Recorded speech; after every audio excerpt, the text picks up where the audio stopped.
Hey, Dave. Last night you all had a complete game, everything from starting pitching, the offense, the bullpen's performance. Would you say that that was one of the better overall performances from your team? And considering the injuries and the slumps you all have gone through, was it just nice to see that? It was. It was nice to obviously have the good outing by Julio and Blake to put out a little bit of a fire, to get David in there, who hasn't pitched in quite some time, and to get Vesia, an inning. So, and then also just the ability to add on late with the Lux home run. Played a clean game defensively, got Justin off his feet. So, yeah, well-rounded game. Certainly very helpful on a lot of different levels. And so, expect to kind of continue that tonight. In Clayton's last two outings, he's shared that he wasn't necessarily happy with his performance. Is there anything that you've seen him working on with his preparation this week?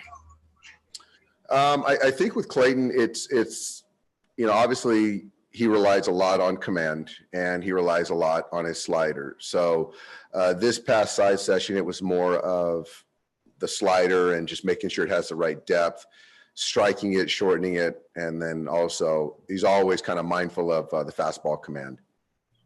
And you have Yoshi batting cleanup tonight. What led to that decision? Yeah, I just think that obviously Yoshi hasn't had a lot of at-bats, but I just feel that the back-to-back nights, and I just like this matchup right here. I think that his swing and approach sort of matches up with Peacock, and I think that the way we structured the lineup, there's a lot of balance and depth throughout. Thank you, Dave. Yep. Next question is from Dave Vassell. Go ahead. Hi, Dave. Hi, Dave. Last night, I'm sure you're aware, we had our fifth no-hitter of the season in baseball. And I'm just curious from your standpoint, this season, strikeouts are at an all-time high. Batting average is at an all-time low in baseball. Do you feel like this is a good trend for the game? Well, it depends who you ask. If you're talking about on the pitching side, certainly, but on the hitting side, no. I think overall, probably not. I think you see some of our guys shortening up a little bit, taking the base hit the other way with two strikes, trying to put the ball in play. And I think that teams and individual players that kind of act on that sooner than later are going to benefit a lot more.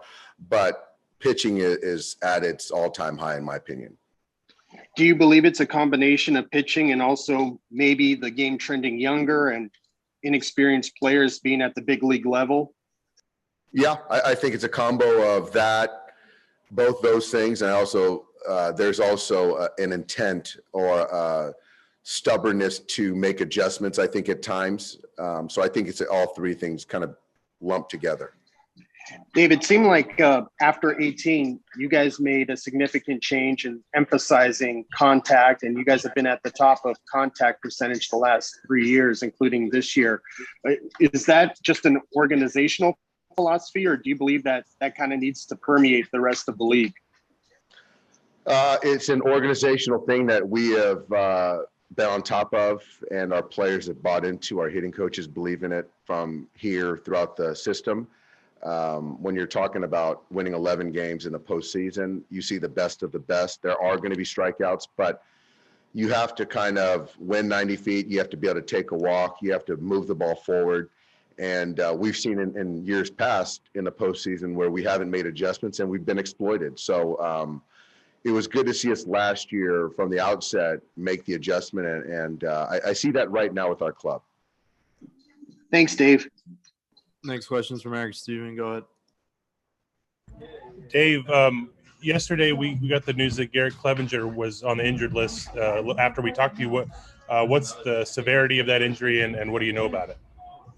It's a forearm thing on the outside of the forearm, so it's not anything as far as ulnar nerve. It's something that hasn't happened with Garrett, but we just wanted to be cautious. So I don't expect it to be a long-term thing. I know Garrett was disappointed, but we appreciate his honesty with his discomfort. So hopefully it won't be long-term. And then I know sort of mentioned this yesterday, but when's Trevor Bauer starting next? He'll start on Friday. The bullpen game tomorrow? Correct. Do you have a starter for that, or does it kind of depend on We haven't tonight? decided that. We're going to talk through it right now and kind of see how the dust settles tonight. Thanks, Dave.